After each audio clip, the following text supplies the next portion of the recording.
I like that. How are you? Nice to see you again. Thanks as well to Vice President. Hey, this is AunTeaFee. How y'all doing today? Very much. We got Trump here. Great. Doing a great job.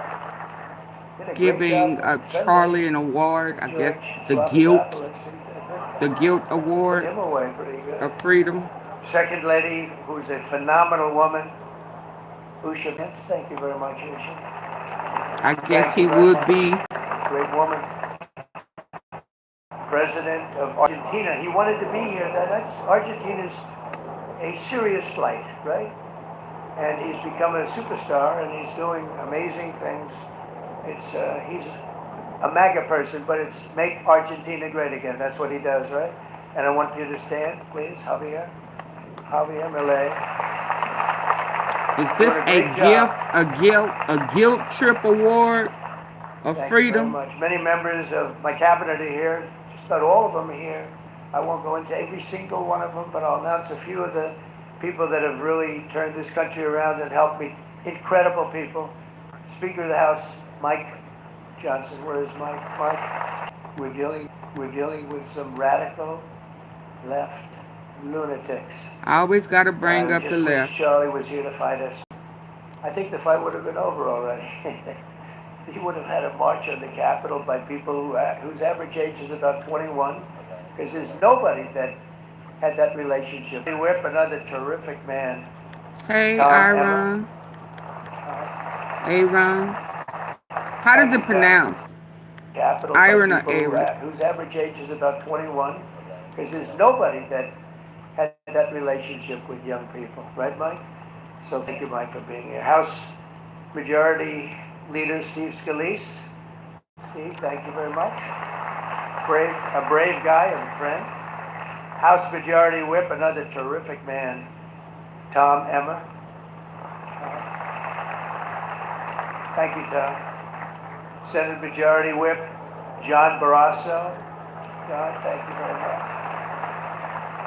We have all these senators. I'm going to get in trouble. I'm not going to read all their names. I'll be reading all day. We'll be talking about Charlie in about 45 minutes from now. We can't do that. So all of the senators, there's so many of you. Thank you very much. I do want to thank Senator Thune for doing a terrific job. He's really been leading properly. Do you agree, Mike? The two of these guys have been fantastic. So to Senator Thune, I want to thank you very much. Incredible job. Watched him this morning, and he was out there pounding this morning on television too. And John Barrasso, thank you for the work you've done. Congratulations on your success. But I want to thank you all and all of the Congress people that are here. I see we have our Attorney General here, and you are doing a fantastic job. Hey, Janet. Thank you very much, Pam. Thank you. Thank you very much. Oh, yeah, he's on everybody. Wow, that's incredible. Okay, I'm not going to do any more. I'm going to be here too long. But I just want to thank you. Have given him such support. I'm asking a fake audience. No, I saw the audience. Charles James Kirk was a they were there. One of the greatest figures of his generation. Hold on, let me show you the audience. Amazing figure. But growing leaps and bounds. fake award is the award because of not guilt. only on the battlefield and in the halls of power, which we have tremendous power here. Yeah, they were there. They had a place called I was just busy. Let me show you. We had our Secretary of Defense, now we have a Secretary of War. And somehow I think it's more emblematic, and hopefully we'll never have to. Yeah, it wasn't a fake crowd. There may not be a whole bunch of people there. But also in the hearts of our still crying about the Peace Prize. Yeah. And it sounds like the peace deal about to fall apart. It was just for show. And to get those 3 Qatar guys knocked off. It's become bigger in the last few weeks. Yeah. I'm going to say that for another day. Yeah, because he was giving a big shout out to Egypt. Wasn't they unalived in Egypt? Was calling him his friend last night. Somehow or another, he got $20 million. Yeah. I said, look at that dirty dog. Charlie drew Turning Point into the largest conservative youth organization in the entire country. He forged a personal Dirty bond with dog. countless young conservatives. He fought for free speech, religious liberty, strong borders, and a very strong and proud America. In everything he did, he put America first. He really put America first. And ultimately, Charlie became Hit more than a money. leader of an important organization. He became the leader of historic Yeah, it was a hit for money. Yep. movements all over the country. There were movements, individual movements, one movement, but it was I think historic. one of Everything them he did was was historic. against And some a deal they true had going on. evangelist for the cause of freedom and the word of Almighty God. God was very important. God. Charlie. Oh, to He would Charlie. say, you know, if you don't have religion, you're not going to have a strong country. It's true. He was so wise beyond his years. You know, I talk to him sometimes and say, this guy is like a young But you just guy. said yesterday He or the was day really a before wise that man. you know you ain't gonna From make the it time into Charlie heaven. worked on my presidential campaign in 2016, and he was there right from the beginning. He liked me. I don't know. I have no idea why. See, What the he hell was he honest. thinking? He said, you're going to win, sir. I said, you know, I'm running against 17 senators and a lot of tough people and governors. We have all these people. And he And said, then no, you you're had going to him win, knocked sir. out He said, for not going to be Israel. close. And he made it happen. He helped make it happen. I'll tell you that. Without him, who knows what would be. Maybe you'd have Kamala standing He got you today. in there, That and would a not few be months good. later, I will tell you, Javier, you you don't know who Kamala orchestrated to is. have him Well, it taken would out not because be he good. did Do you not agree with that, Howard? agree He with also mobilized the countless Epstein citizens to file go vote. It's situation called Go Vote. Very simple. and And with his Israel. help in 2024, we won more young people than any Republican by far in the history of our country. And we won the popular vote. We won the swing states, all 7 of them. Remember, they said, oh, well, if Trump could win Oh 4, that Lord. would be nice. I win 7 by a lot, by a landslide. But the popular vote was massive. And we won the Electoral College. Remember, they said, well, it's going to be very hard. I'd say 270. Well, we got 312 to 226. And then we won something called districts, councils, and different things. But in one case, we won 2,750 to 525. That's the one where you see the map is almost entirely red, except they have a little blue line on one side and a little blue line, meaning New York, and a little bit Los Angeles. I have a feeling that if the vote were 100%, we would have won that too. You want to know the truth. But he knew, and he knew very well, and he also understood honesty, and he was always concerned with honesty. He said the only way we can lose is if the cheating gets so bad, and that's where we came up with a little phrase, too big to rig. We said, go out and vote. Just go out and vote. And we had that. Remember, we used to say that all the time because people would say, oh, they're going to win. We don't have to vote. Let's go to a movie. We'll come home and watch later.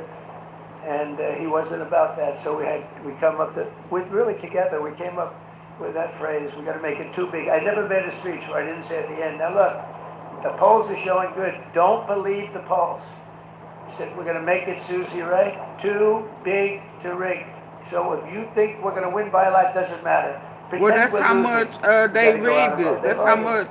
And at 9:02, the whole thing was over. Oh Right? my God. 9:02. Remember Let they me said, oh, step this could away. go a few days. Well, it went a few minutes. 9:02. And he knew that. And I felt it, but he knew it. He knew it. I think he knew it more than anybody. But Charlie never missed an opportunity to remind us of the Judeo-Christian principles of our nation's founding or to share his deep Christian faith. In his final moments, Charlie testified to the greatness of America and to the glory of our Savior, with whom he now rests in heaven. And he's going to make heaven. I said, I'm not sure I can make it, but he's going to make it. He's there. He's looking down on us right now. It's so incredible. Look at this, how this turned out. This was supposed to be so dark and cloudy. Not dark and cloudy, is it? And look at that, how beautiful that is. There's no artist that can capture it as beautiful as it is today. Wow, amazing. As I said, on the day that he was assassinated, Charlie Kirk was a martyr for truth and for freedom. And from Socrates to think, and to St. Peter, from Abraham Lincoln to Martin Luther King, those who change history the most, and he really did, have always risked their lives for causes they were put on earth to defend. He was put on earth to do exactly what he was doing. He didn't want to waste time. He would have been a top student at any college in the country. I know the college as well. He's smarter than the guys there. He was so smart. But he almost, I guess, didn't have the time because he knew what he wanted to do. It wasn't like, I want to sit in the classroom for 4 years listening to people teach me liberal principles. Because they were never going to teach him that anyway. But he didn't have the time. He really didn't have the time.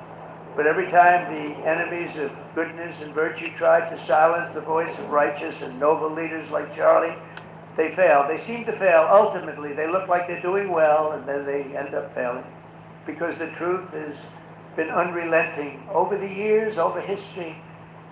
And people like Charlie, it's just they've got a power that others don't have, and very few people will ever have. So today, like those martyrs before him, Charlie's voice, his message, and his legacy are stronger and greater than ever before. They are greater than ever before. Look, this is a horrible event, but it brought out the greatness of Charlie. Nothing could have ever supplanted this. It's incredible, the way people are talking about him. And with great love. I mean, I read so many stories about some of the enemies, but I watch the enemies, and it's hard for them to speak badly about it because they just don't. And then you do have people in the days since Charlie's killing, we've seen exactly why our country so dearly needed his example. We've watched legions of far-left radicals resort to desperate acts of violence and terror because they know that their ideas and arguments are persuading no one. They know that they're failing. They have the devil's ideology, and they're failing, and they know it. They feel it, and they become violent. They seem to become very violent on the left. They've rammed vehicles into federal law enforcement, fired sniper rifles at ICE agents, and me, you know. But I made a turn at a good time. I turned to the right. Charlie couldn't believe it, actually. He said, how the hell did you make that turn? I said, I don't know. But fired rifles, threatened the lives of our Supreme Court justices, our great justices. They have to be protected. We just issued a lot of money, $60 million, to protect the Supreme Court justices. It's very important. We can't let anything happen. In places of worship, we're protecting our people. We've seen that a candidate for Attorney General in Virginia boasted that he would want to see the Republican legislature, a legislator in Virginia shot in the head and to see his children murdered. They actually said this. And now he continues to run for office, and most people continue to back him, but he said he wants his man shot. He said shot in the head and to see his children murdered. And they keep running. Pretty amazing, right? That's a bad one. Let's see how that turns out, but that's a really bad one. Nobody's heard that one before. Especially in the wake of Charlie's assassination, our country must have absolutely no tolerance for this radical left violence, extremism, and terror. We're done with the angry mobs, and we're not going to let our cities be unsafe. We're going to make sure our cities are safe. When you have Chicago, where they had 4,000 people murdered over a very short period of time, 4,000 people. And then we have a governor stand up and say, oh, things are going swimmingly. No, they're not. We're going to make Chicago safe, just like we're going to make, look what we did in D.C. It's so nice that we started here, because this was one of the most violent places in the United States. It'd be dangerous to be right out here. But you couldn't go to a restaurant. The restaurants were all dying. The whole place was dying. You'd have these gorgeous, look at the Washington Monument over there. You'd have these gorgeous buildings and monuments and structures. And people were afraid to leave their apartment. They were afraid to go to work. They'd get into an Uber and they'd feel safe, and then the Uber would be attacked. They thought they made it to safety, and then the Uber was attacked on the trip in. But we've done a great job, and now it's considered a totally safe city. We haven't had problems. It took us 12 days to make it great. We took out, Pam, 1,700 hard criminals, career criminals in many cases, but these are hardened criminals. Many of them came in through the Biden open borders. We brought them back to the countries. And a couple were so violent that we put them in jail. We don't want to take a chance that they could get back in. Because no matter how good we do, somebody can sneak in. They were so violent and so bad. One arrested 28 times. Every time he left prison, he'd get into a violent incident. 28 times. And we put him away for a long time. But we're done with the angry mobs. We're done with it. This is such an unbelievable place right now. You take a look where you can walk down the middle of the street with your wife or your husband. Your children can walk. They can walk alone. It doesn't matter. They can walk anywhere in Washington and they're safe now. If this were a year and a half ago, a year ago, they'd have a serious chance of being badly hurt, even killed. They come in from Indiana, they come in from Iowa, they come from Florida to see the nation's capital, and somebody would have to call the parents, I'm sorry, but your son or your daughter's been killed. Not anymore. You hear those sirens going off? That's good. That's a good sound. That means they either got the bad guy or they're going to stop the bad guy. You didn't hear that sound because nobody wanted to do anything. Nobody, listen to the beauty of that He is sound. such a hypocrite, y'all. Seriously. And that's the real deal sirens. They're not politically correct Like sirens. they You ain't know, never hear they're about 3 sirens miles before. away. What in the world? That's great. What a beautiful sound. They're stopping crime. That's what they're doing. So we're done with the voices of fools. They're fools.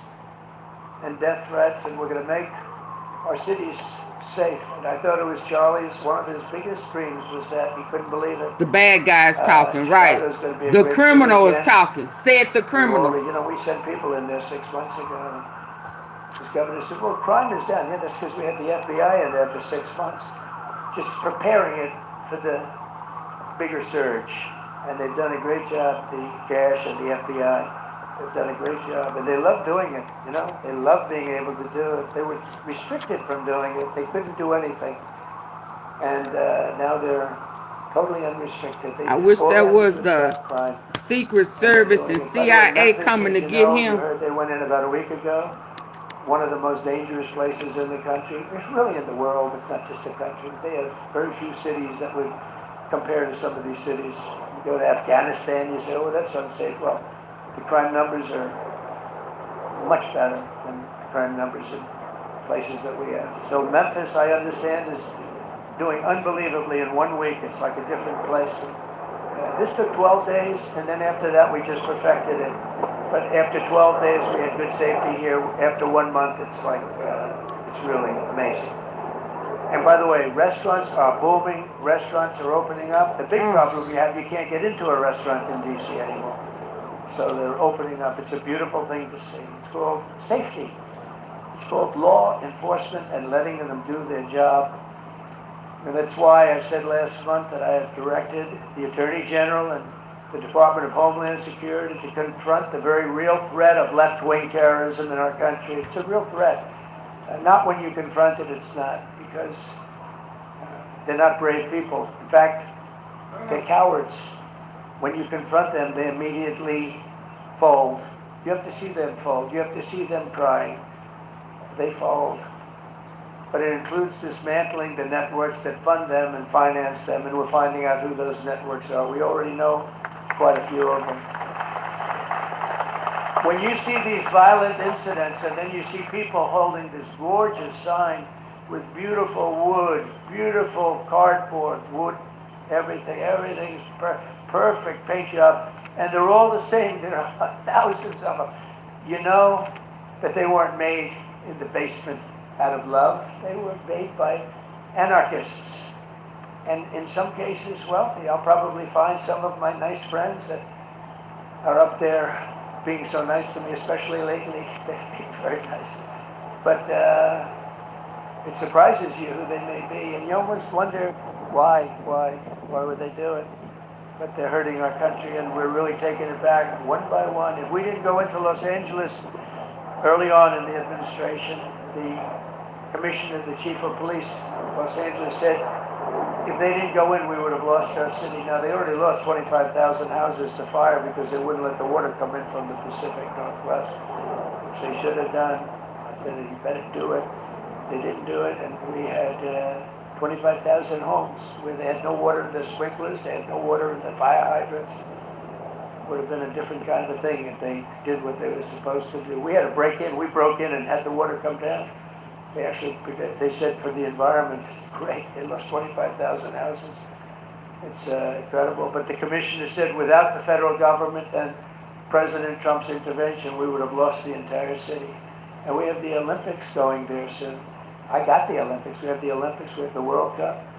And we have, most importantly, we have the 250th anniversary of our country. That's going to be most important.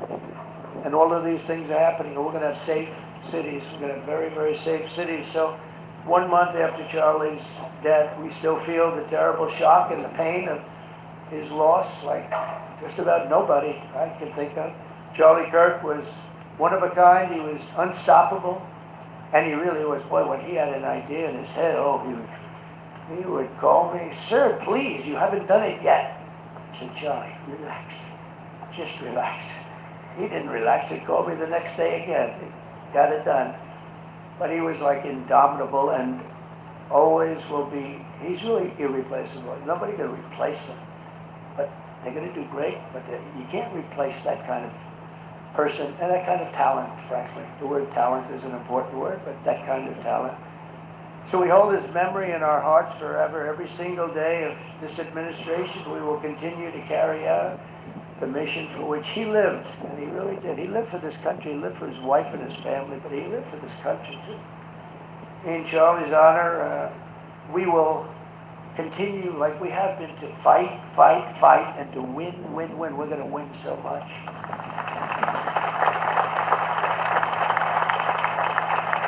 So, the Presidential Medal of Freedom is a big deal. You have the Congressional Medal of Honor, military, and the Presidential Medal of Freedom, which is civilian. And the Presidential Medal of Freedom is a really big deal. Very few people get it.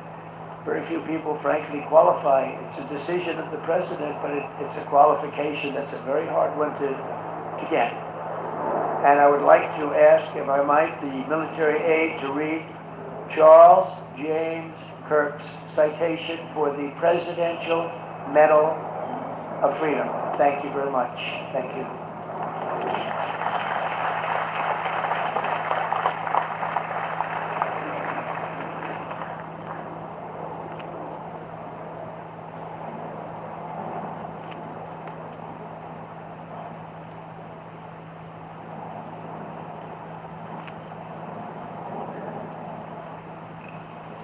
The Presidential Medal of Freedom is awarded to Charles James Kirk. Accepting on behalf of Charlie is his wife, Mrs. Erica Kirk. Charlie Kirk was one of the most influential American political figures of his generation. At just 18 years old, he founded Turning Point USA and grew it into the largest conservative youth organization in the nation. For over a decade, he tirelessly traveled the country leading a movement to restore respect for our founding principles, reawaken our national identity, and inspire a renewed spirit of religious devotion. He was one of the great debaters and communicators of his time. Despite receiving repeated threats, he remained undeterred and modeled courage, logic, humor, and grace to the next generation. On September 10, 2025, at age 31, Charlie Kirk was assassinated while addressing a group of students. The United States honors him as a martyr for truth and freedom.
for honoring my husband in such a profound and meaningful way. And thank you for making this event a priority amid the peace process in the Middle East.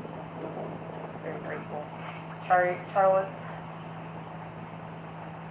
Charlie always admired your commitment to freedom, and that's something that both of you shared.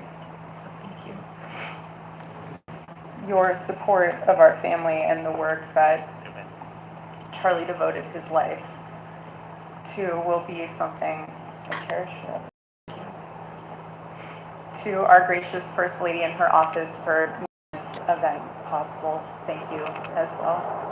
It's beautiful. To Vice President and the lovely Usha fans, your friendship has been an unbelievable and Hey, Miss Tom. and to all our friends and family that are here watching from all around the world, thank you for loving us, thank you for praying for us, and for believing in what Charlie believed in.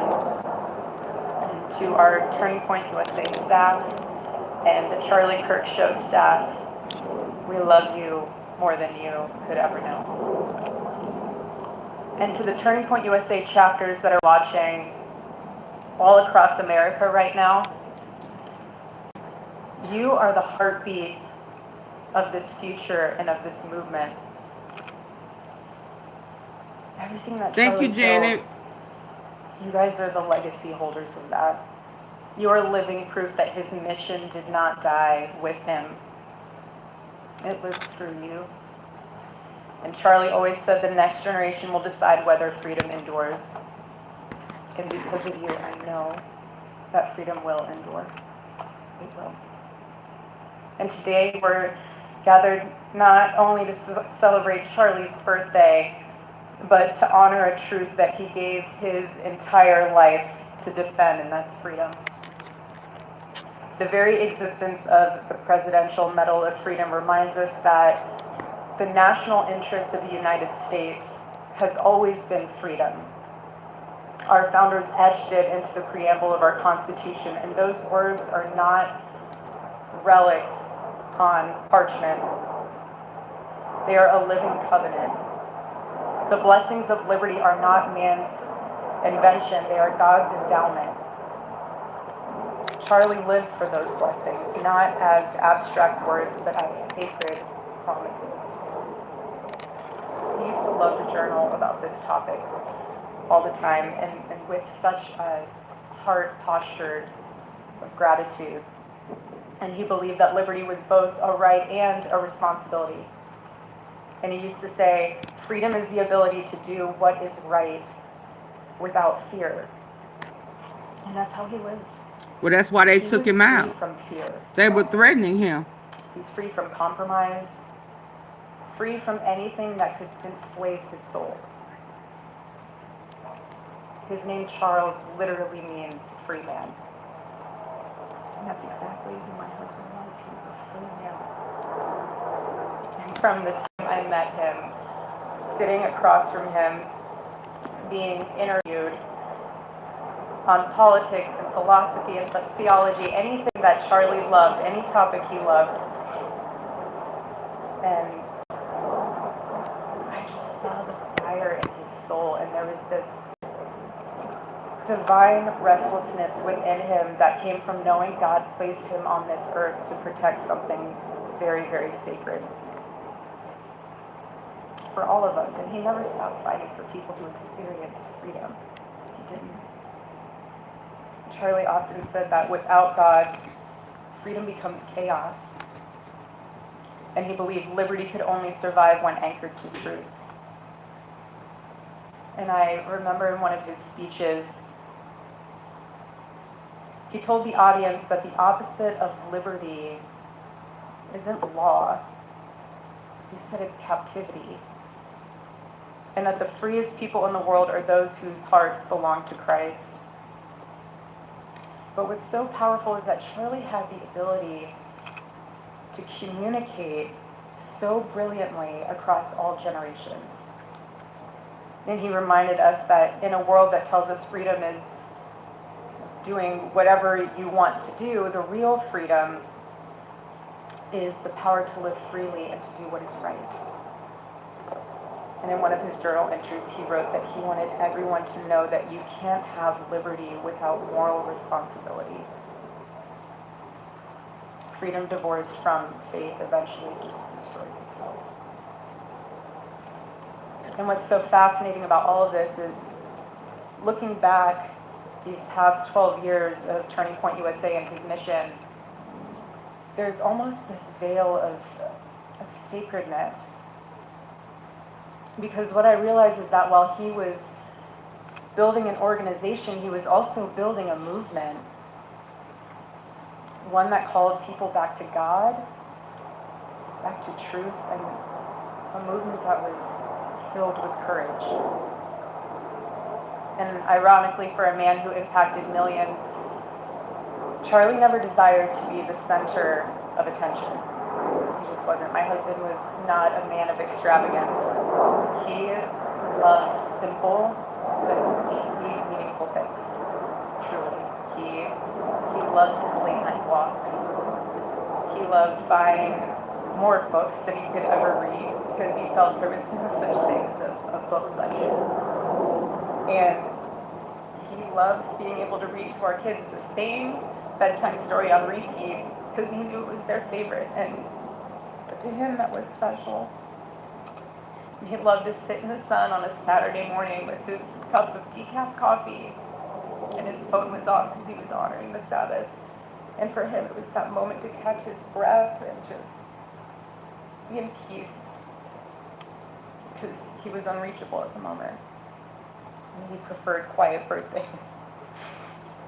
But that never stopped me from telling him. I told him every single year, I said, baby, I love your birthday. I said, because it's the day that God knew the world couldn't go another day without you.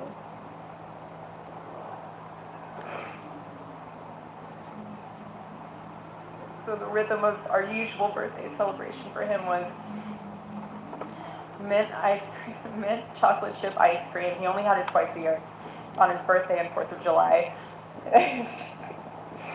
And then after that, it was back to work as usual. But last year, his one birthday wish was to see the Oregon Ducks play the Ohio State. And they won. Oregon won that night. And it was by far one of the most memorable nights of his birthday experience of his life until today. And so, honestly, President Trump, I have spent 7.5 years trying to find the perfect birthday gift for Charlie. And it's so difficult, and those of you that have spouses or loved ones, you know how difficult it is sometimes to buy a gift for someone that you love. Because he wasn't a materialistic man, so that also did not help. But now I can say with confidence, Mr. President, that you have given him the best birthday gift he could ever have.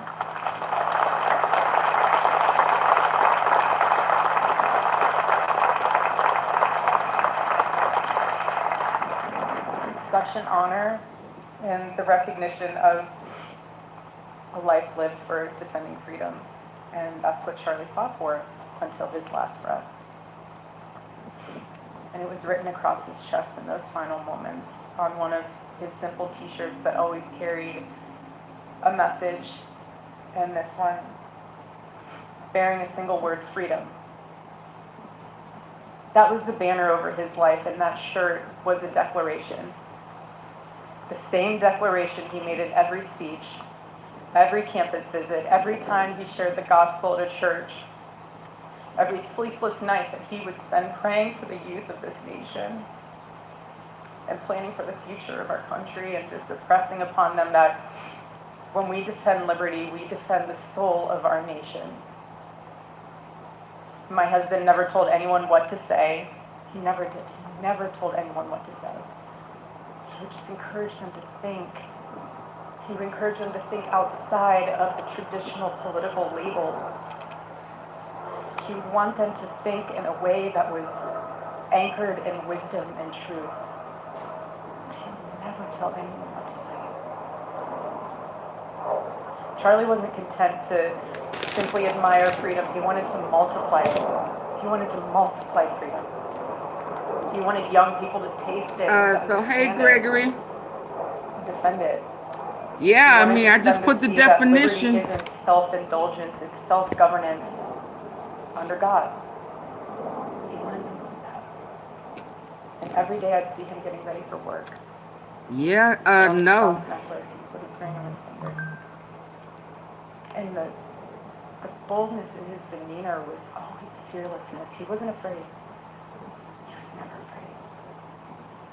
In his daily actions, whether in office or on campus or at a church, it was always without fear. That was his creed. That is how he lived out every single day. He didn't fear being slandered. He did not. He didn't fear losing friends, I can tell you that. He didn't. He didn't care. He stood for truth and stood for freedom, and he did not. Freedom for who? For everybody? That ain't what he said out of his mouth. Absolute. There was no limit to what he would have sacrificed to defend freedom for all. And if the moment had come, he probably would have run for president, but not out of ambition. The box. What you mean give her the box? That was something that he believed in. What you mean? From his servant's hearts. Is she gonna give him the box? What you mean? Short years on this side of heaven, but y'all see what the definition for the I just posted it for the presidential with purpose, and he fought for truth when it was unpopular, and he stood for God when it was difficult to do. Surprisingly enough, he did pray for his enemies. Nah, I was on that D'Angelo before this, so yeah, nah. How does it feel? Naturally knowledge. I'm still stuck, ain't I? Expose me. He also loved people when it was inconvenient. He wears the crown of righteousness. Girl, is it a real box? That's the thing. He said everything is fake. He don't represent what it means. Presidential Medal of Freedom, the security or national interest in the United States, world peace, culture, or other significant public or private endeavors. So I guess Making America Great Again was the private endeavor because it wasn't about world peace. I want you to be the embodiment of this medal. I want you to free yourself. So this is for him being sacrificed. Thank you, Naturally Norlands. This is a sacrificial award. And remember that while especially after he feel like he got the peace deal. God began a mighty work through my husband, and I intend to see it through. And the torch is in our hands. Speak faster. Shoot. And all this. And before I close, I'll share with you that I asked our daughter. Oh, he kept before himself, Cynthia.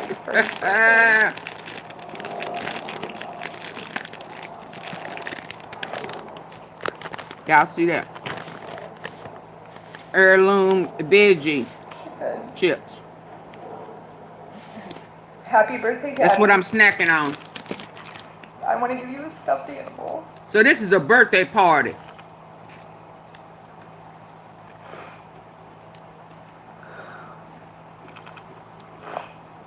I want you to eat a cupcake with ice cream.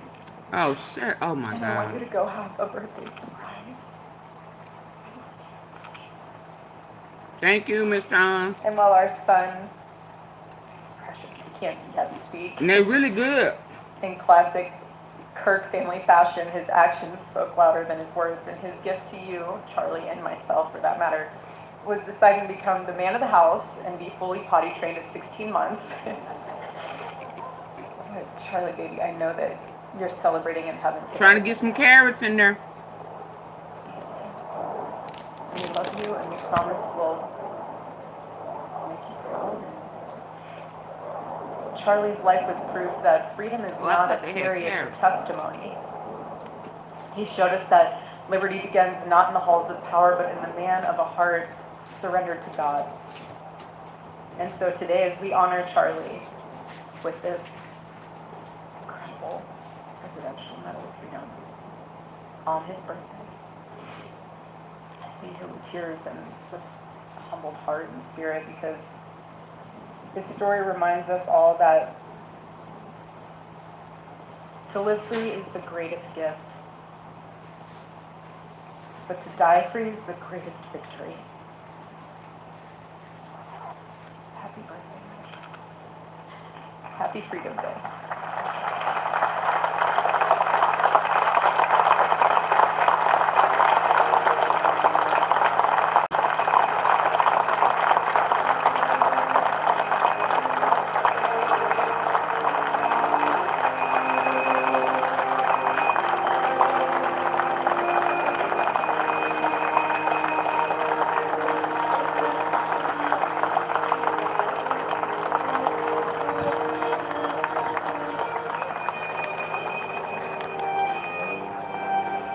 He gonna be in her tonight.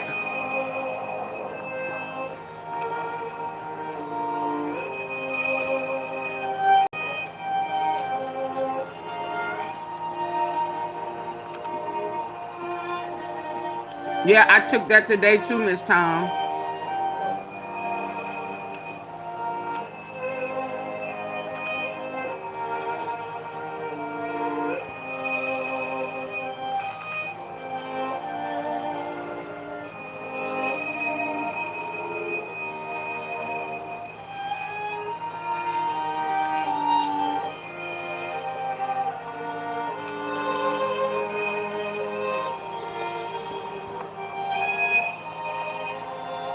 Ooh, what up? Oh Lord, I was about to say something ugly. I was about to say, where the guy in all black on the roof when you need him. But God forgive me.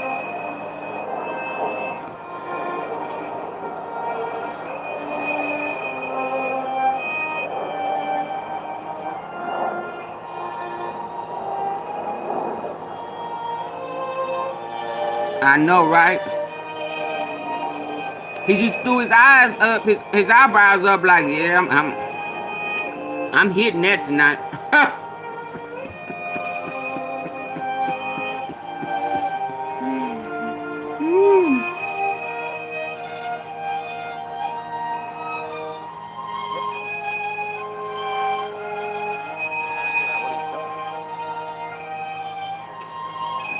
Did he give her the medal?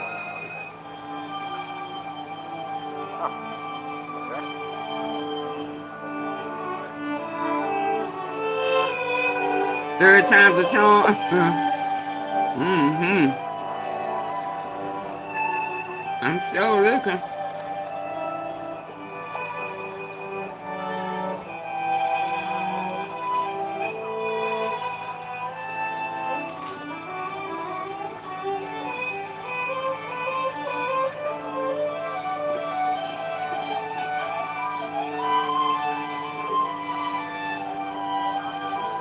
That man don't care nothing about.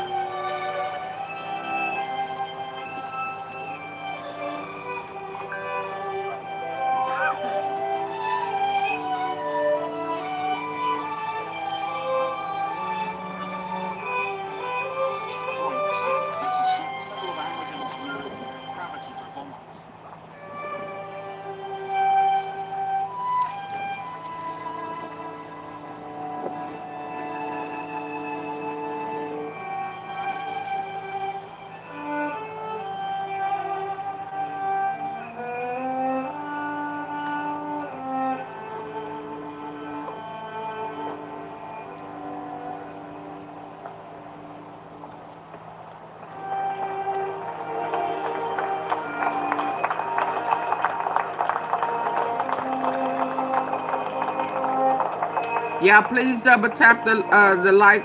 I mean your screen, the face of your screen.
Okay,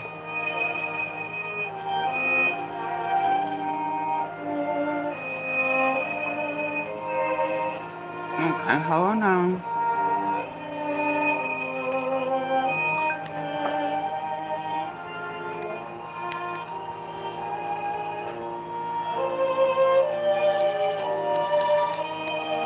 I can't.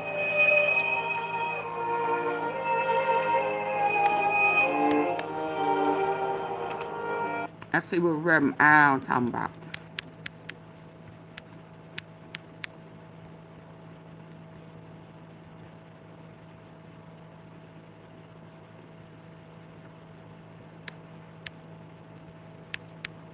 Down is in its 11th day, and hope is dwindling for.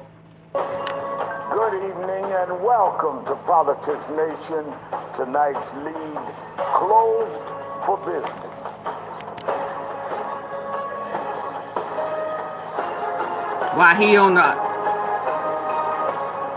house lawn. The government shutdown is in its 11th day, and hope is dwindling for a speedy solution. The Trump administration had started laying off thousands of federal workers from essential departments, including health, homeland security, and treasury. The president claims Democratic programs and services will be the first to go. Meantime, House How you Speaker just gonna Mike lay Johnson off has Democratic said jobs? Congress will not be in session next week.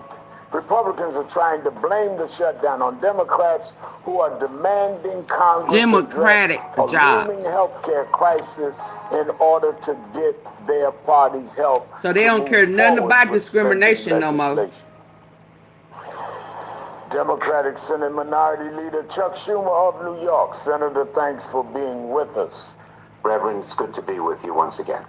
Now, we're in day 11 of this government shutdown. Speaker Johnson has said the House will not convene next week. Can you update us on Why what, is he if any, shaking? progress is being made this Yes. weekend in opening the government I back think I up? saw this. Well, look, Rev, the Republicans are feeling the heat. There are 4 reasons, but above all is health care. We have a health care crisis in America, in large part. It was never great to begin with, but in large part caused by what the Republicans have done in their BBB, their so-called Big Beautiful bill, which is an ugly bill. They're even, Trump said now let's change the name of the bill. He knows how bad it is. But there's a health care crisis, and look what's happening. People are being kicked out of the nursing homes. Their kids don't know what to do with them. They don't have room in their homes. They don't have health care. Millions are losing health care coverage altogether. Kids who have cancer treatments, those are being cut off. And the ACA tax credits, which was passed under President Obama, they're going through the roof. Listen to this, Reverend. The average family will pay from $900 to $1,000 more a month.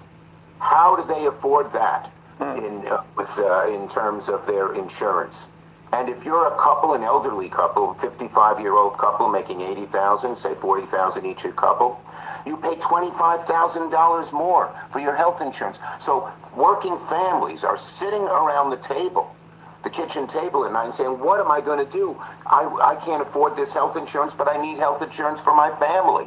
And so the Republicans are feeling the heat because they know the American people want the health care crisis fixed. And then adding insult to injury, and that's why there isn't progress this weekend, they're not negotiating. You need to negotiate because you need Democrats and Republicans to pass a bill. When I was majority leader, as you know, we did a lot of good things, but we passed budgets 13 times. But why did we have no shutdowns when I was majority leader? Because, bottom line, I sat down with the Republicans and talked. They're not talking. And adding insult to injury, why there's no progress this weekend? Johnson has sent his people home. They haven't been in session for 3 months. 3 weeks, rather. He seems to care more about protecting the Epstein files than protecting America. Absolutely. His people have not been in for 3 weeks. 3 weeks. Let me raise this Yes. to you, Senator. President Trump put out a social media post just hours ago claiming he has directed Defense Secretary Pete Hegseth to use available funds to pay the troops on Wednesday. This after Republicans blocked a measure in the House just yesterday to make sure they got paid during the shutdown. What's your response to this development? Assuming the president actually can do this, does it change the negotiations at all? Right. Democrats, look, we want to pay the men and women in our armed forces, and the quickest way to do it would be for Johnson to come back and negotiate a bill that protects Americans' health care, and then everyone, our soldiers, our armed service people, the people in the air traffic controllers, the guy who works for the federal government and doesn't make much money cleaning up the floors late at night, they'd all get paid. If he sat down and negotiated in good faith and not spend 3 weeks away, we could solve this whole crisis. Now, the Trump administration has started laying off more than 4,000 federal workers from departments, including health, education, and Social Security. The White House has called its own budget director the Grim Reaper and made it clear it intends to target so-called Democratic programs for cuts. And yet they've tried to criticize you for suggesting a lengthy shutdown may favor Democrats. It sure seems like President Trump is trying to capitalize on this crisis, doesn't it, Senator? It sure does, and the American people don't like it. Even the government workers, when you talk to them, they resent being used as hostages. They resent being used as pawns by Donald Trump. And it's the kind of thing that Trump does, but the American people don't like it. And the American people, as I said, they want health care.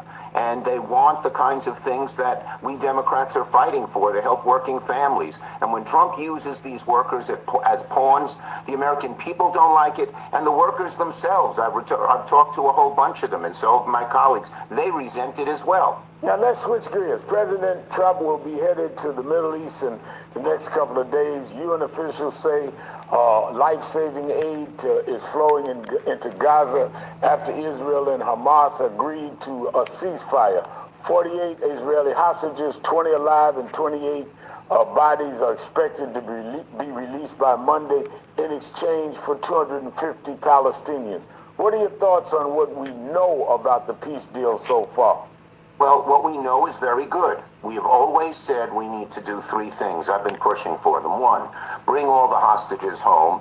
And there are a lot of bodies there. We have two New Yorkers, Nutra and Atai, we know they're dead, but their families are mourning for their bodies to be home. Jewish law requires a decent burial. So we want the hostages, dead and alive, all to be returned, number one.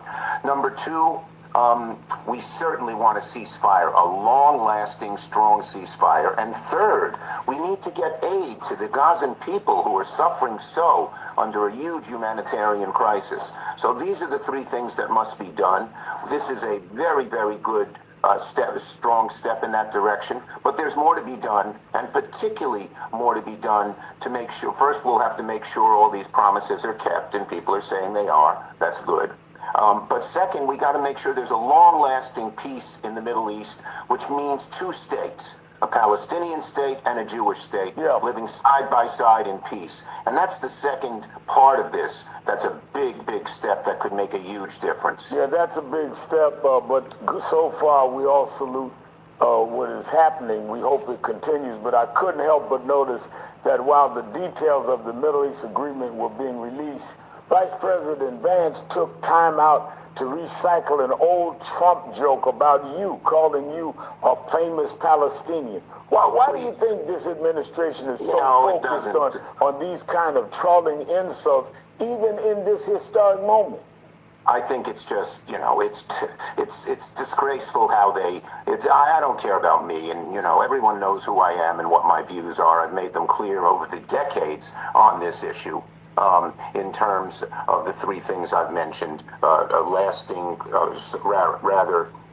bring the hostages home, get aid to the Palestinians, and have a real long-term ceasefire. People know my views, and they just troll. They don't believe in trying to negotiate like we're talking about on healthcare. Half the time, 3/4 of the time, instead of directly helping the American people, they put up these memes and they do these videos. And sometimes you wonder, how serious are they about governing and making America better? This is no joke. But let's talk about Trump's weaponization of the Justice Department. On Thursday, federal prosecutors indicted your and my state's Attorney General Letitia James for alleged mortgage fraud, criminal charges against former National Secretary John Bolton could come as early as next week.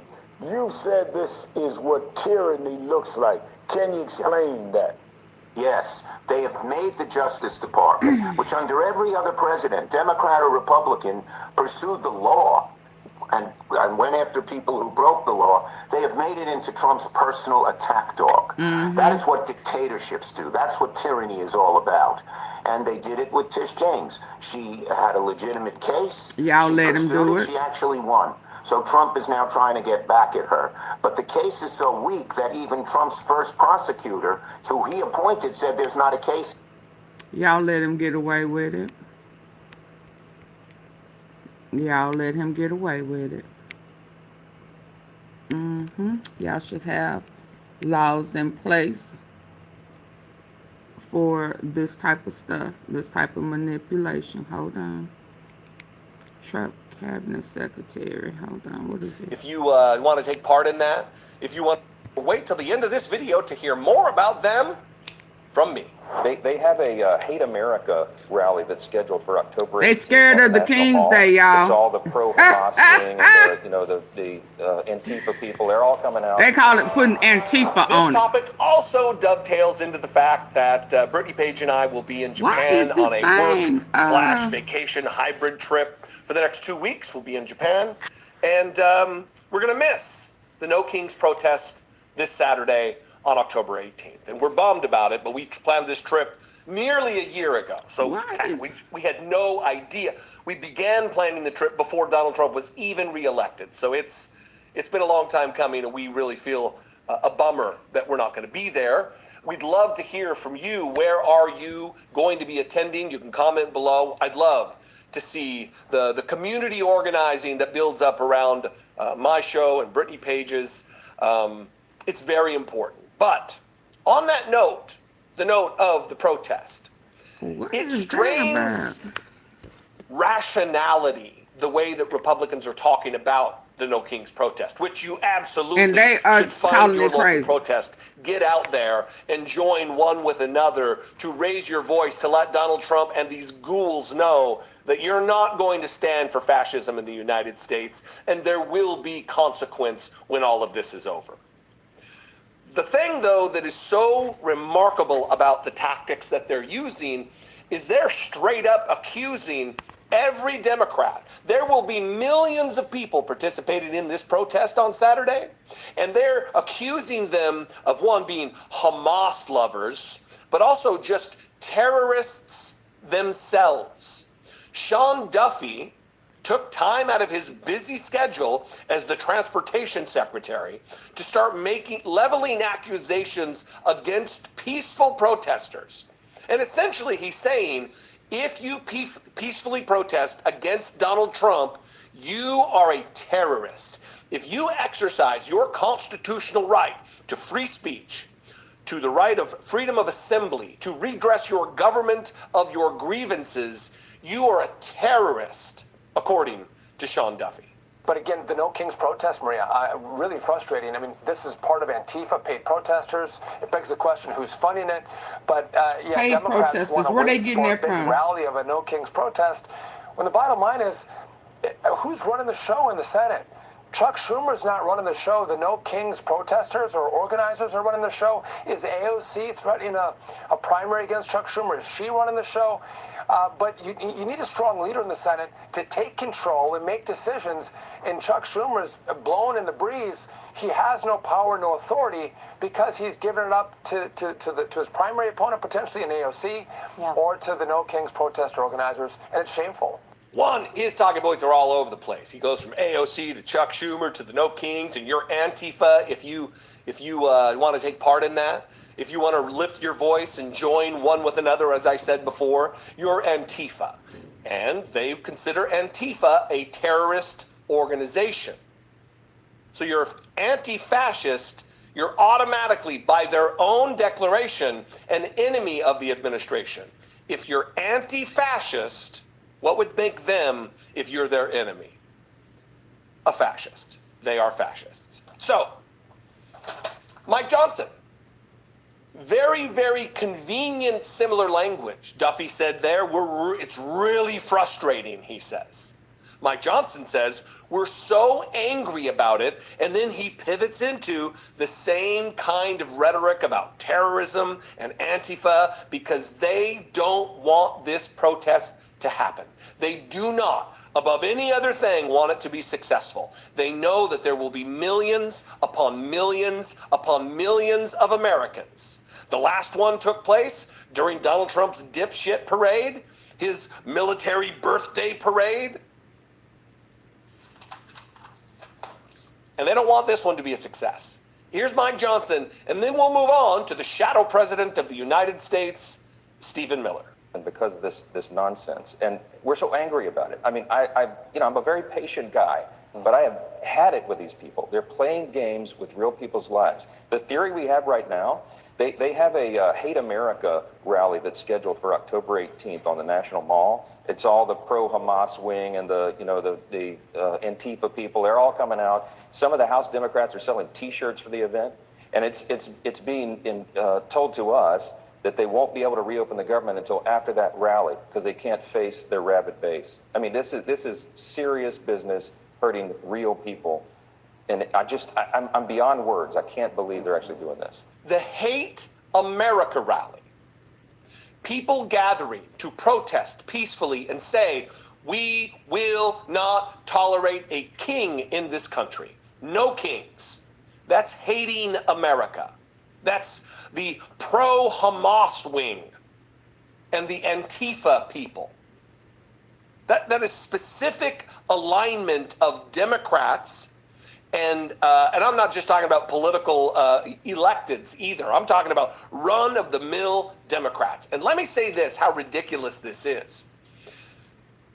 Imagine you're a Republican out. You probably got Republican friends, right? You work with some Republicans or whatever, and they know you not to be pro-Hamas. They know you not to hate America. They know you not to be a member of some shadowy organization called Antifa. And if you go out there and protest, and then those same Republicans that you know hear Sean Duffy and Mike Johnson saying that that's what you are as Antifa lovers, Hamas lovers. When are Republicans going to start saying, it's hard to trust these people. Everything they say is exaggeration. Everything is just wild hyperbole with them. They're just trying to take a page out of Donald Trump's playbook. And where does Donald Trump get his playbook? That was a great segue. Man, I'm really proud of myself on that one. Where does Donald Trump get his playbook? From the shadow president of the United States, Stephen Miller, and these couple of goofs that you just heard are also running with the same rhetoric he's been spewing for months because he sets the narrative, he sets the agenda, he sets the policy for the United States executive branch, Stephen Miller, and here he is from a couple months ago saying that the Democratic Party is a domestic terrorist organization, a domestic extremist organization.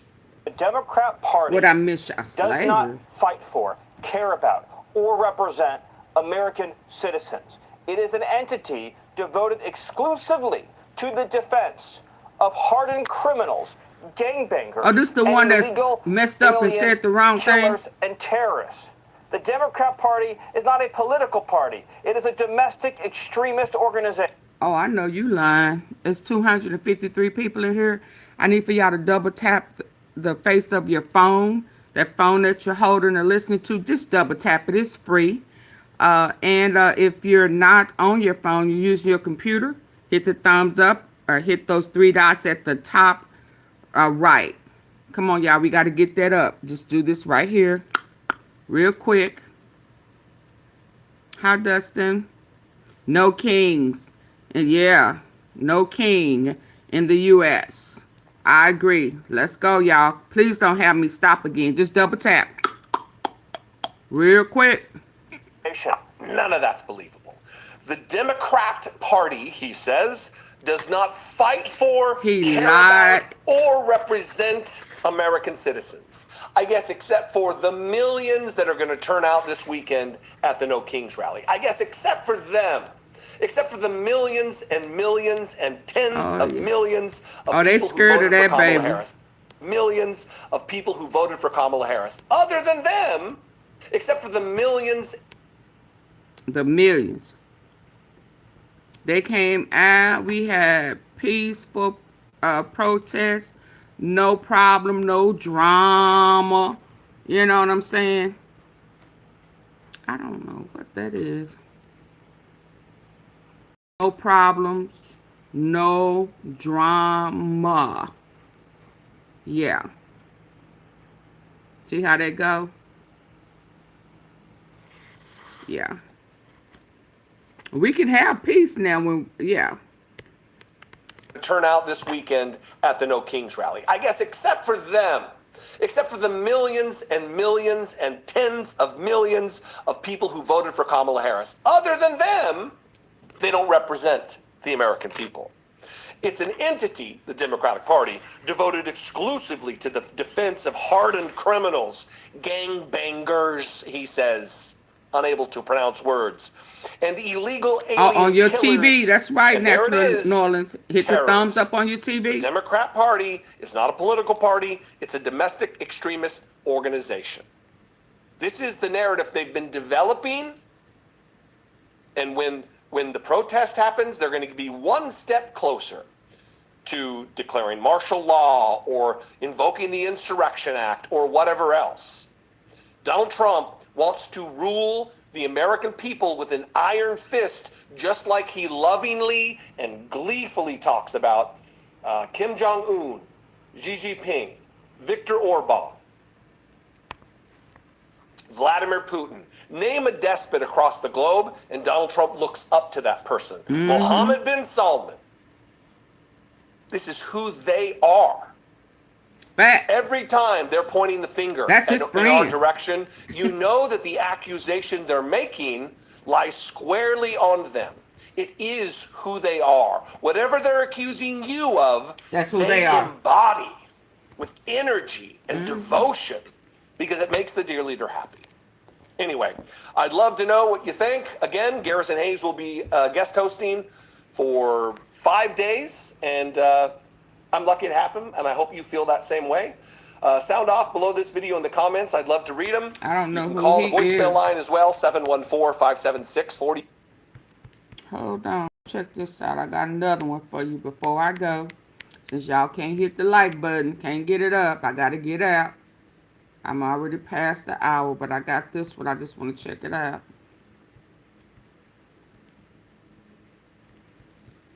Y'all know how I feel when y'all can't hit that like button. I ain't finna go back and forth with you.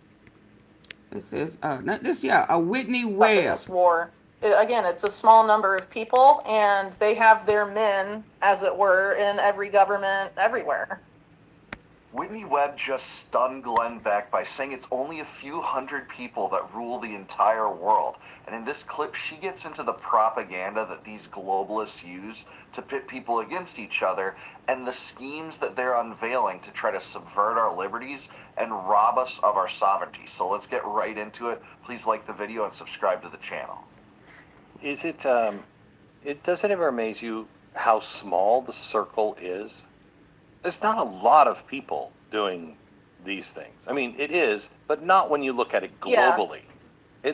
It's like I think it amazed me at first, but now it's like, oh yeah, it's those guys. What do you think the number is? What do you think the number is that's actually knows what they're doing and is doing?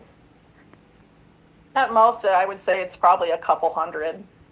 Wow. Isn't that It's nuts? probably smaller than that, but well, especially with the technology they have today, it's never been easier for the few to control the many, and they want to make it so that the peasants, the serfs can't fight against their rule anymore. And again, that's why we have to resist this as much as possible. But I unfortunately think that to try and get us to Charlie Kirk consent, helped because to again, elect they need a our top. consent, they Yep. will throw the And then they kitchen took him sink out. at us to try and get us to And consent. then took him out.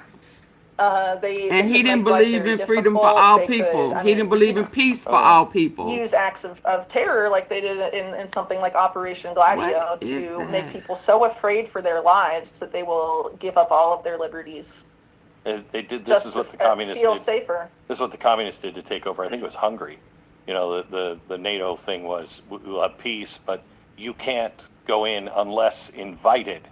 You can't turn any countries into Russian satellite countries unless invited in. And so they just went in and they did pretty much what's happening now, you know, and built the framework for it to fall in and then cause chaos in the streets. They had tanks parked right on the border. And Many such cases, but there are a few mitigating factors against this globalist oligarchy too that I think are good, good trajectories, and that is especially the rise of the independent media. There's people like Whitney that's getting major coverage on independent shows. I mean, Glenn Beck wouldn't be the biggest example of dissident media, but people are interviewing her, and her findings on this is coming out. It's a way to mitigate the tyranny as it's trying to form. Now, we need mass education and a mass awakening on things like Palantir and, biometric scanning and AI weapons and mass data collection, database creation, and pre-crime schemes. Things that she reports on, it does take a concerted mass of people to oppose that before it can take hold and become precedent. But she's probably right. It probably is 100 oligarchs or so that really run most of the world's programs, certainly in the financial world. Our elected representatives are there to make the appearance of having the facade of representing us, but the truth is even those people don't represent us. They represent Lockheed Martin and JP Morgan and Pfizer and the oligarchs and WEF policy. That's the truth. And when the chaos got to a certain level, their people inside the government of Hungary said, we need help. And Russia rolled It's across. all a facade. They're not here for us. They just using our money, y'all. It's not a hard thing to figure out. They do it over and over again. They just But use I our would tax argue, money. too, that this is bigger than just national governments. This is people, Human. I don't know what to call them, but oligarchs. Again, it's a small number of people, and they have their men, as it were, in every government everywhere. I'll give you an example that I find particularly interesting. So Samuel Pisar, remembered as a human rights lawyer, maybe remembered better in the last administration because he helped raise Anthony Blinken, who was his stepson. He was also a very close friend of Robert Maxwell. Make you richer. He testified to Congress in the early 70s, and he talked about something called the rise of the trans-ideological corporation. And he said that the Western multinational corporations of, in the West, right, had started making all of these joint ventures with the state-owned communist companies of Russia and of China.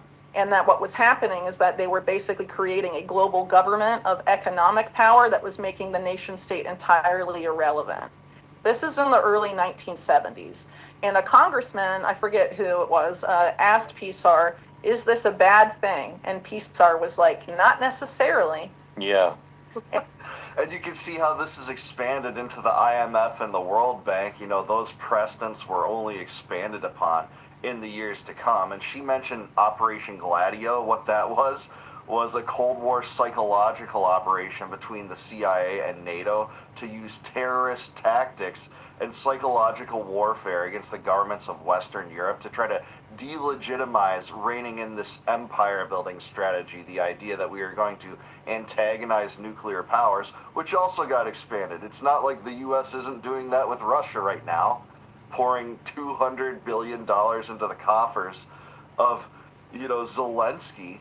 While we're to go about this and say, we're following America first, even though Trump's still supporting him, after 9 months of doing that, I think it's time to put the kibosh on the idea that he ever wanted that war to end. He could end that war if he wanted, if not for the pressures of the military-industrial complex and other things. I'm not giving them a pass for that, but that's the real dynamic here. They want empire building schemes just like they did in the Cold War, and they want complete control of the financial system. That is what explains the rise of BRICS, where there's this idea of a potential competing currency to overtake the dollar as the world's reserve currency. And if that happens, that's going to be more catastrophic for the U.S. than anything regarding and revolving around Trump's tariffs. And I'm a big adversary of the tariffs too, but that's just the truth, and that's a real, risk that we're facing when the U.S. just tries to enter into this economic global stranglehold via world banks and other globalist organizations. And at the same time, his pal Robert Maxwell was making all of these connections to entities like the KGB, to Israeli national security agencies in the UK, also in the US, across the board, and giving them this backdoored software while also trying to tie together a bunch of organized crime families across the world, starting with the Yakuza in Japan to Semyon Mogilevich and in the Soviet Union, and to mob bosses in the United States. I mean, y'all not gonna get the likes up? Because if not, I'm about to shut it down. I need 40 likes. What we gonna do? We gonna get the likes up, or do we need to go and come back later? Tell me what we doing.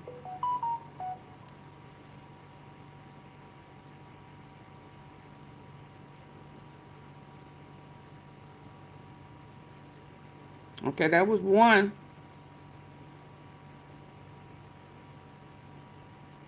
All you have to do is just double tap on your phone. Okay, this is going to be my last go round. Last call for alcohol, y'all. I need 30 likes. Come on. don't mean to laugh, but it's just truly astounding. And this was this was the 70s, and he just brazenly admitted it to Congress. Well, Carol Quigley. He said one of the... Do you remember in the 60s, Yes. Carol Quigley? He did the same thing. They made him a pariah Yes. for a few years, but he was like proud of it. No, we're going to end war. We're going to just tie everything together financially, and then, you'll have these police actions, and the world changed exactly the way he said it was going to change. I mean, they're proud of it. They want to tell you. They're proud of what they do. Yeah, we shouldn't be surprised that the world's oligarchs have much more in common with each other than they do their own populaces. They live in their own world where global domination is the goal, and that's not the goal for regular people. For regular people, they want to make ends meet, build a future for their families, maybe save for retirement, maybe embark into their passion after working a job for several decades. It's not the ambitions of the oligarchs that want to rule us, subvert our rights, steal our money, and build empires. It's just not on the face of the American people to follow those kind of incentives, because they don't exist. They only exist for the ruling class that Whitney and Glenn are talking about here.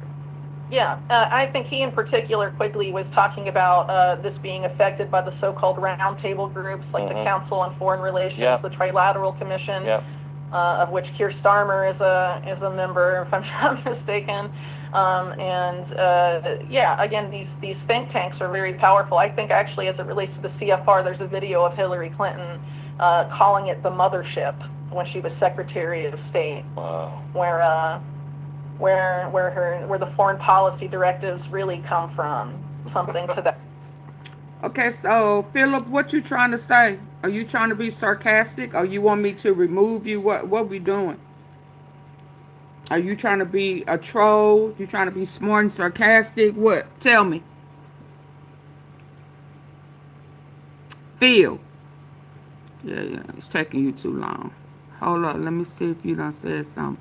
Why you trying to be... Yeah, you trying to be smart, Phil? That's not how it works. Either you going to hit the like button or you going to leave. Did you hit the like button? I don't think you did. Bye.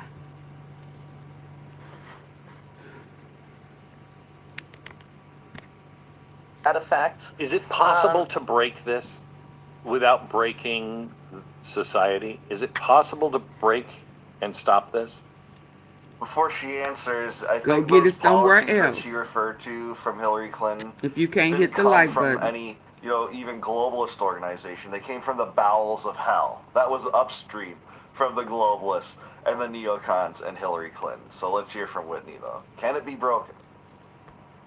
So I think it is, but I think also that people have to realize that to untangle out of here these powerful interests from our lives and from our world, they won't go down easily, but they will go down more easily if more of us act and more of us also know and understand that in a lot of cases there are efforts to try and make us resort to violence. Yes. That's what they want. Yeah. And I think in the last administration, it should have been very obvious to conservatives that there was an effort to goad them towards violence. And I think that will ping pong from left to right. It will go, they want to just get people that want to fight against this on both sides, and they want to demonize them so that they can be sort of swept up in this war. That's exactly right. They want to pit people against each other so that can be the distraction while they implement their globalist schemes. You don't have Google, Susan? The inflation apparatus, the wealth seizure apparatus at the IRS. Yeah, put that on a super chat or super sticker, and then I'll provide that answer for you. Put our questions on a super chat, super sticker. During that, I mean, what was January 6th, especially if you want me to do the research for you. Come on now, Susan. Violent riots.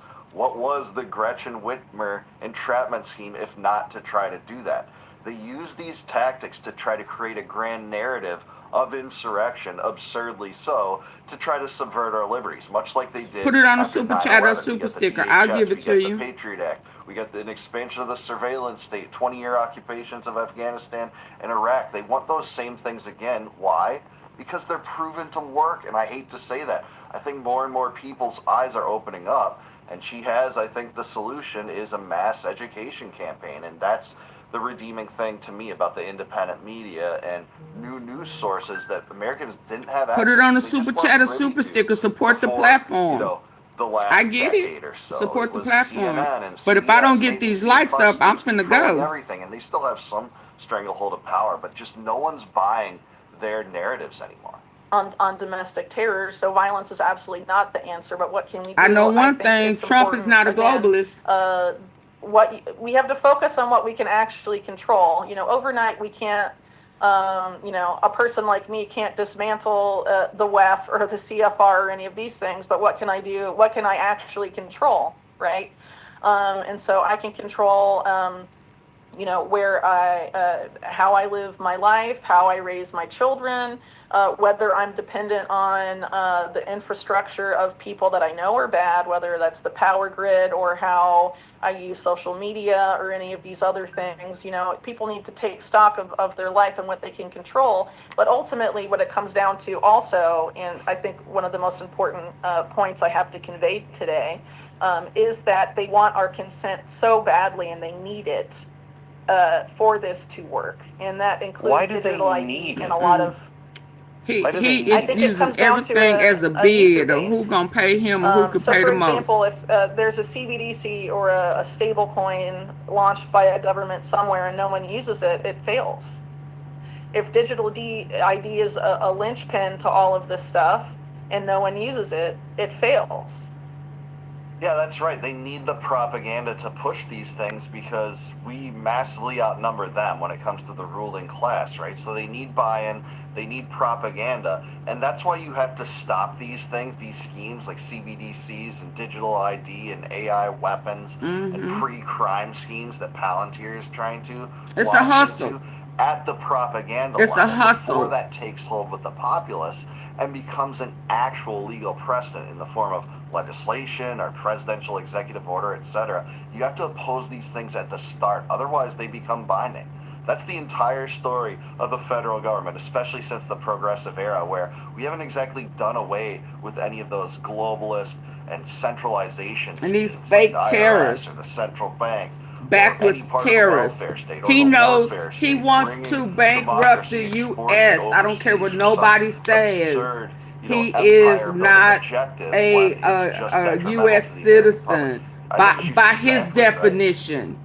And I think they just don't think that we. Yeah, They he's an think, immigrant they by can his use, definition. a And carrot, he's doing and the everything carrot he and can stick to analogy to lure steal us from the in, and then once U.S. we are in, and out make foreign comes the countries stick. and himself And a foreigner I think a lot of rich. this, if it's not through, fear, which is, the go-to way to control people, whether it's the COVID type of fear or, the domestic terror type of fear, that's one way, but also money.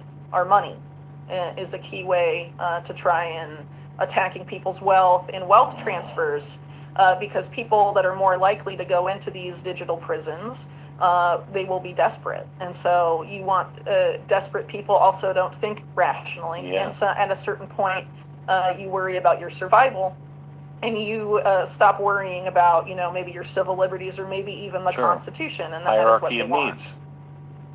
Mm-hmm. Yeah. And so I think, how do we protect ourselves and insulate ourselves and our communities from events that are leading us towards that reaction and the Qatar is problem going to reaction build a solution military paradigm? base here in Idaho. Yeah, Absolutely. absolutely. I mean, she's so right. Oh, but That we don't fear, really want to talk about Qatar, do we, Jesse?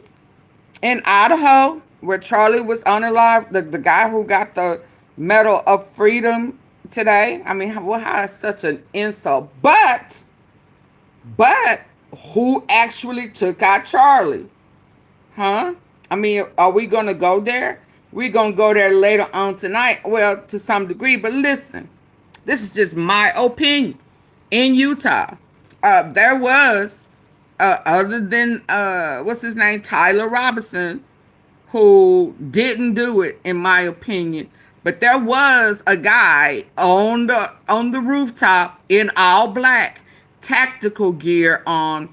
There was a military jet or liner floating too, they say, in the air right around the time, and then the automation signals and everything just went off. It just disappeared. Okay, why?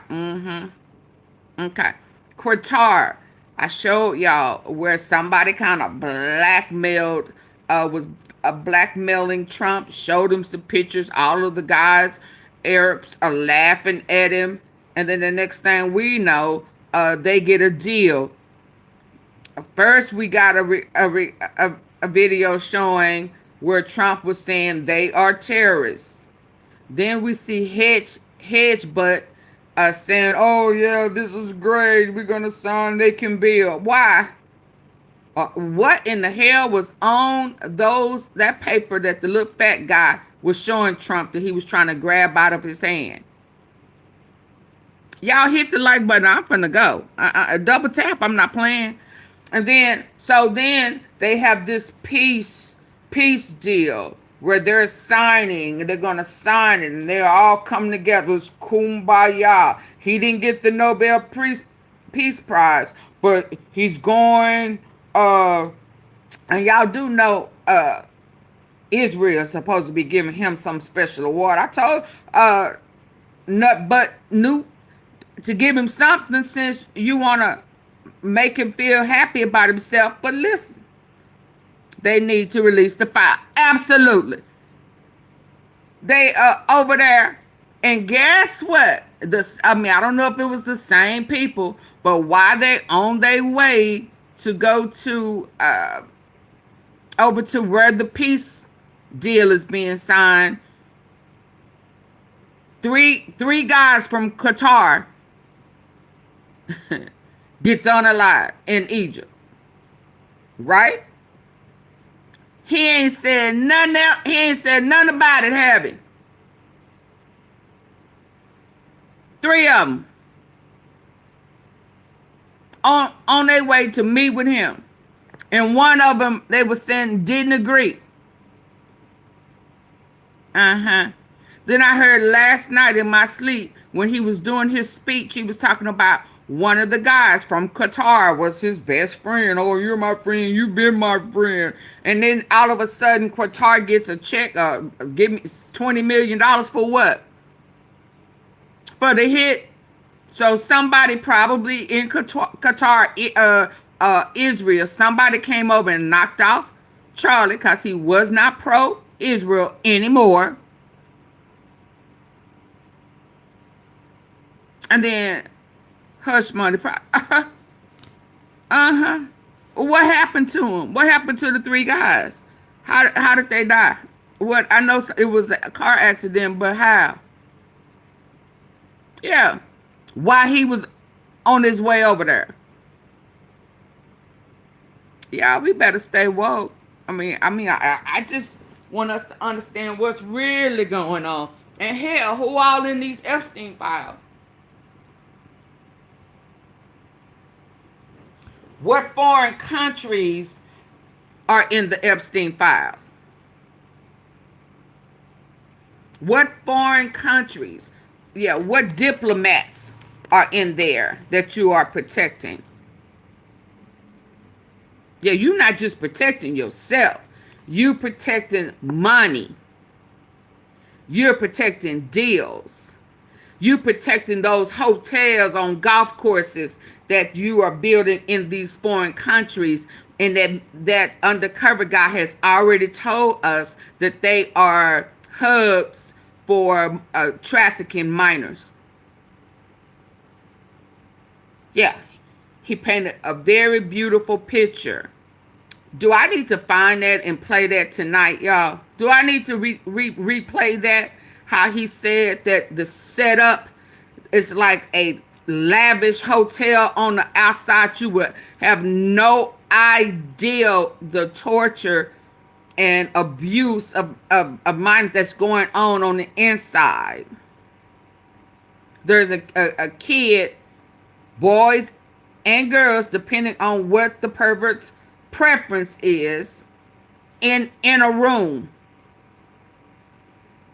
And they have the kids coming out dressed all up and cute. We saw a picture of that where the little girls was jumping around. Yeah. Had no idea the vultures sitting there looking at them, ready to So every time I hear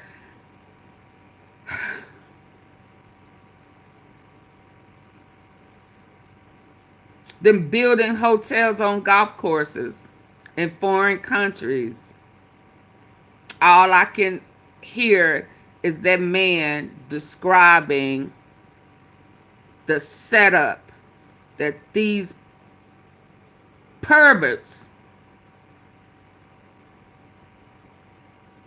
fly in to bid.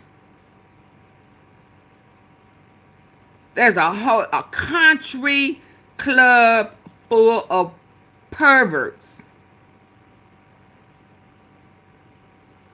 bidding, buying. It's like a timeshare pyramid.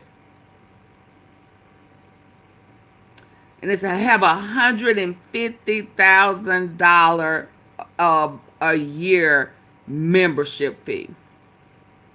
So I say again, it ain't that he's just protecting himself. Yeah, because I'm about 15 short, and I've been on here an hour and 34 minutes, so I'm about to go.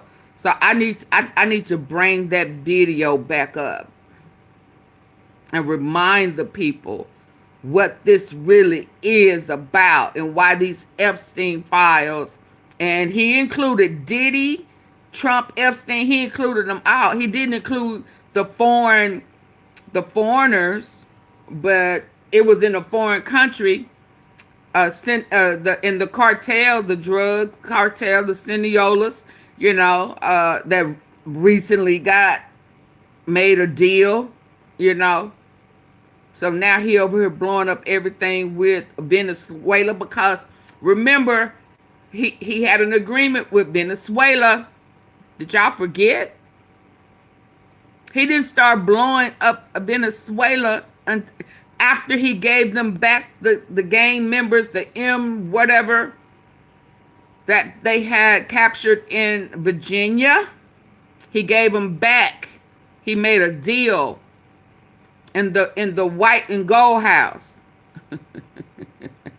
The gold he probably got from Africa or Arabic. I don't know, the people that he made the deals with. Y'all remember? He gave them back.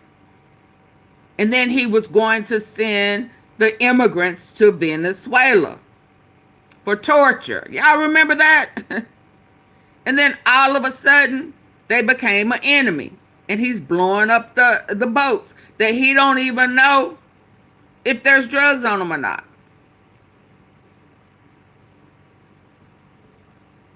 He don't want them over. So now he's punishing them the same way, well, not the same way, but he wants to punish Captain Abraham that stood up to him and said, "No, you're not my friend. You and not gonna sue me. Y'all keep y'all billions. No, it's inhumane. You're not gonna use us. No, we don't want the immigrants. Nope. Then he snatched the visas. Yeah. I'm gonna have to bring that back up tonight. Thank you, Naturally New Orleans, because it appears that we have forgot. So every time I hear Eric, who cries like his daddy, whining about them being handled appropriately,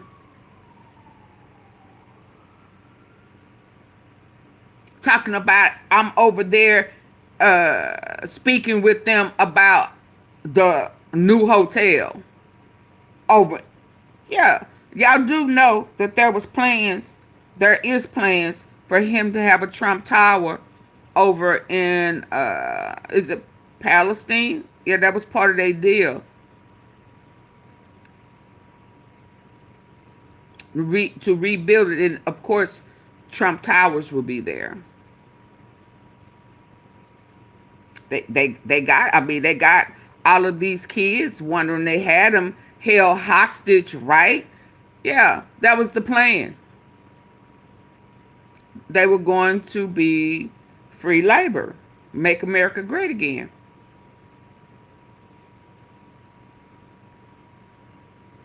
You feel me? I mean, you feel me? So let me find it, and because I was going to do something else, but it sounds like I may need to bring that back out. But y'all got to get the likes up. Thank you for the support, Naturally New Orleans and Janet, and I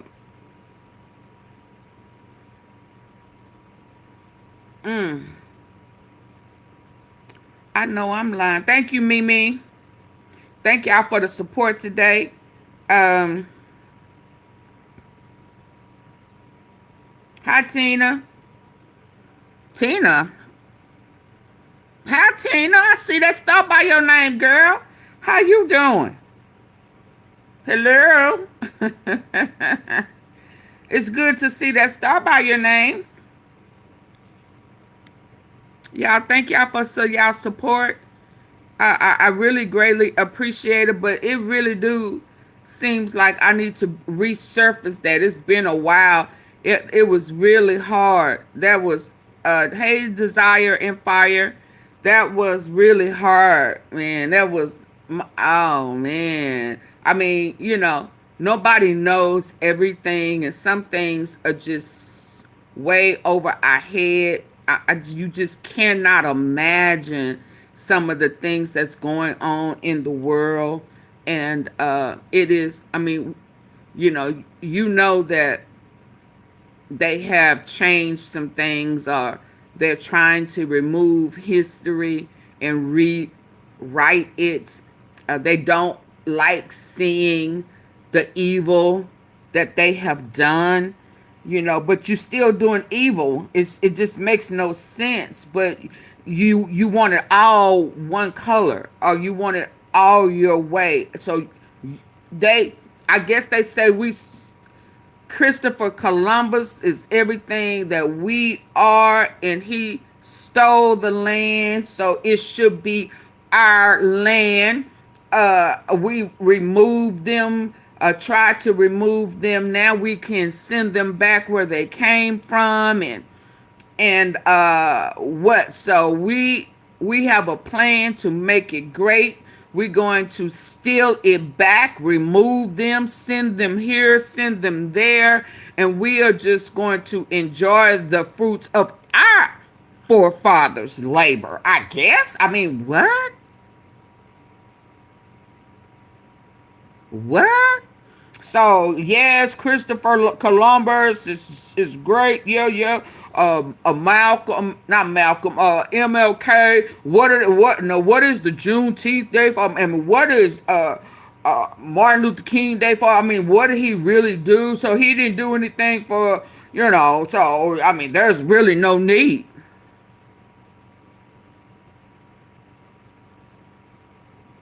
I think they thought. I mean, the plan is that they have removed them, so they will go to other countries that will allow misfits.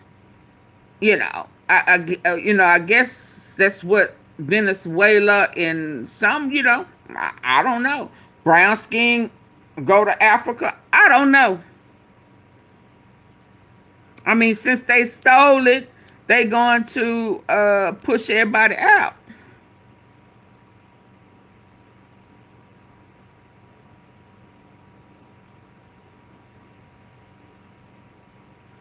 Well, I'm telling you what their minds are thinking with this Make America Great Again. When things where they were dominant, taking over, kicking shit over, removing people by force, or somebody's house that voted, a judge that voted against him, her house went up in flames. He's going to all Democratic cities. Those are the only cities he say that has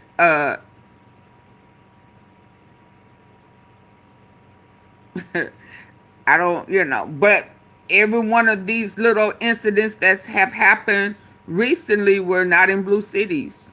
I mean, how does he explain that? Or he don't have to explain it. We just gonna move on by like it didn't happen. Because has he said anything about Portland? He wearing Chicago out, but what about what happened in Portland? Utah. But so you letting a terrorist come on U.S. soil to build military to take out who? Now, mind you, he wants the military to be unprepared for whatever is coming. He's steady starting little fires in foreign countries. So now you bringing them here to build.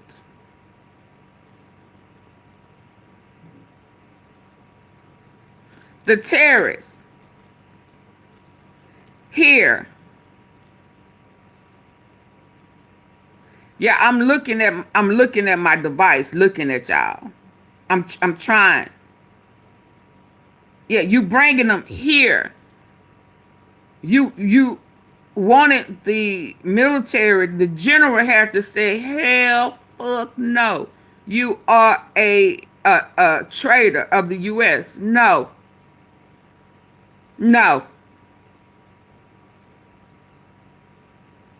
So, for war on foreign land, you want them to be at war on U.S. soil. And then you allowing terrorists to come here, because we're going to be honest. Shout out to Candace for getting some rest. I think it was very strategic with everything that was planned to be happening this week. You understand?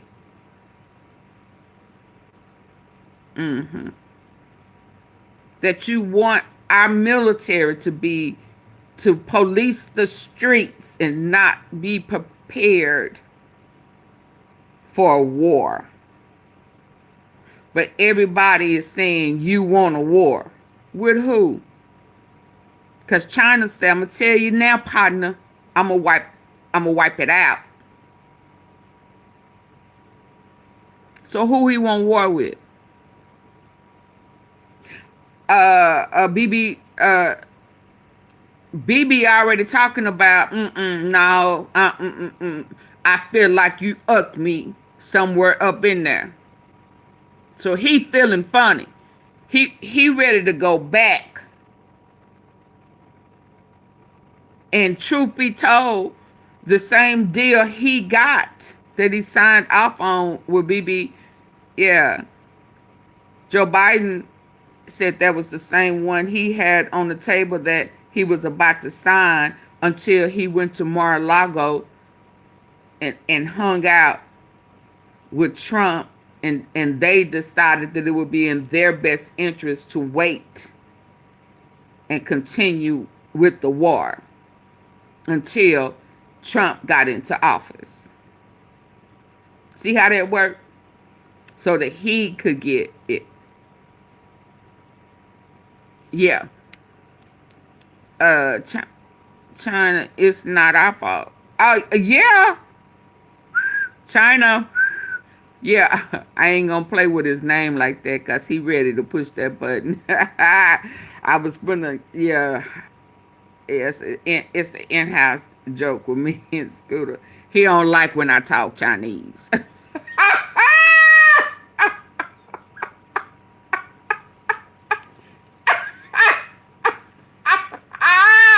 He don't like when I do that, y'all. Yeah, listen, yeah, whatever your name is, sir, this don't have nothing to do with us. We like Chinese food.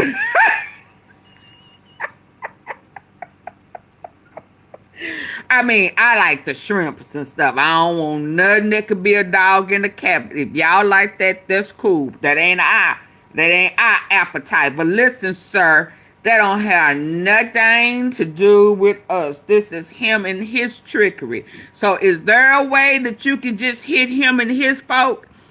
I mean, the ones who really playing with you, you know, y'all clever with them bombs and stuff. So is there a way that y'all can, like, make the bombs hit the people who have done something to y'all and leave the rest of us alone?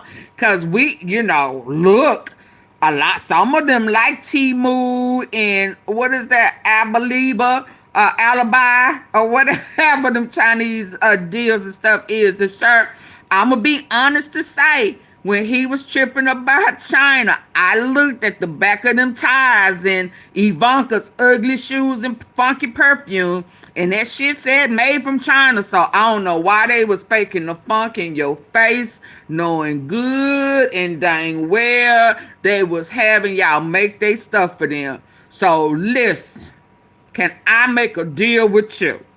Hit them. And I ain't gonna say just leave the black folk alone. I'ma say leave everybody alone who did not go along with whatever he got going on with you. Because we didn't betray. We didn't back out on the deal. The soybeans, we think you should be able to get them at whatever price you have been getting them at, sir.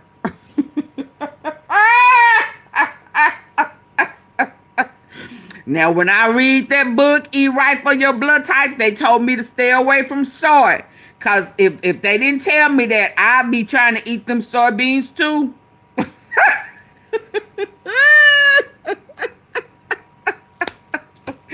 Well, my blood type, you know, I don't know what to do. So, listen, lumber, I heard you tripping with the lumber. Listen, sir. We are sorry. He is a traitor. If he trade on us, we sure he would renege on you. Please don't take it out on us. Trump just canceled the largest.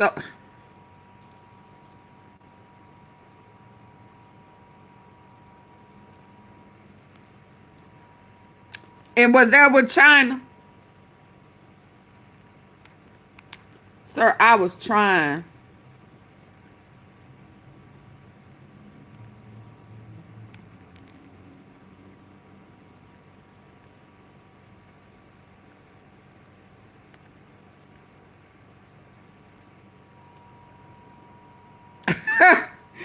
Sir, quietly canceled the national's largest project. They quietly did it.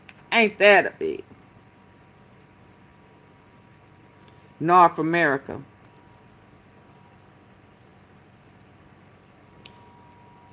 They denies canceling a large. Sir, I tried. I tried, Lord.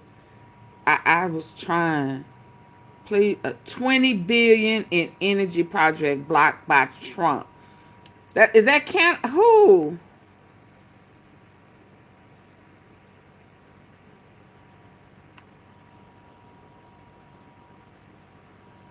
The solar panels. How U.S. just handed a renewable future to China. Hold on. Yeah, I'm finna get ready to go. Why aren't they talking about all these things in space? Y'all taking me too fast now. To recap the latest news in the solar PV industry, compiled by the American Solar Energy Society, I'm Jay Warmke with SolarPVTraining.com, and this is what's happening in the wonderful world of solar for the week of October 12th. The Department of Energy is circulating a new list of energy project grant cancellations just a week after it announced plans to cancel over 300 grants exclusively in states that had voted for Kamala Harris in the 2024 presidential election. The new list is of over 600 projects, and these do include grants that were awarded in red states as well. Oh. The more than 600 federal grants total more than $20 billion in grant funding. Unlike the funding cuts announced last week, which focused primarily on wind and solar projects, these cancellations include hydrogen projects focused on natural gas, tied to carbon capture that were backed by many Republicans. They also include grants issued by the Grid Deployment Office, which aims to boost the U.S. electrical grid, and the Office of Manufacturing and Energy Supply Chain, which funds new mineral projects, grid expansion, as well as the U.S. mineral development were previously announced as priorities of the Trump administration. 8 plaintiffs filed suit last week against the U.S. Environmental Protection Agency, or the EPA, for its termination of the Solar for All. That determination was unconstitutional. The Solar for All program was enacted by the Biden administration in April of 2024 and was intended to deliver residential solar projects to over 900,000 low-income households nationwide. The plaintiffs argue that the executive branch didn't have the statutory authority to rescind the $7 billion in funding. Congress had repealed congratulations if you're happy, China. Fund in July of this year, but it left previously awarded funding intact and did not cancel projects retroactively. As seen in the previous headlines, the Trump administration has targeted renewable energy, claiming it's responsible for driving up electricity prices. But an analysis of recently released government data confirms that the states that are growing their wind and solar power typically have I'm finna get ready to go. States that rely primarily on fossil fuels. The data from the Trump's own administration shows a sizable drop in renewable energy power costs during the last 2 decades. Among the 22 states that drew higher than average shares of their power, like, share, and subscribe. Join the membership, y'all. Average electricity prices. Share it out. EIA data. I'm coming back later on tonight. I'm gonna try to get that video together. 23.4% from June 2021 to June of this year. They playing in our face again. For the administration, especially after Trump promised to cut power and gasoline costs in half during his first year in office. He Globally, lied. The International He Energy lied Agency, or the IEA, to get forecasts in. renewable power capacity will double by 2030, increasing 4.6 terawatts. But So the y'all group not gonna hit the revised like down button? its estimates for the U.S. deployments during that period by almost 50% from last year's estimates, according to a report issued last week. Installations in China are also expected to slow due to policy rules that go into effect in that country. One rule change that went into effect May 1st made it more difficult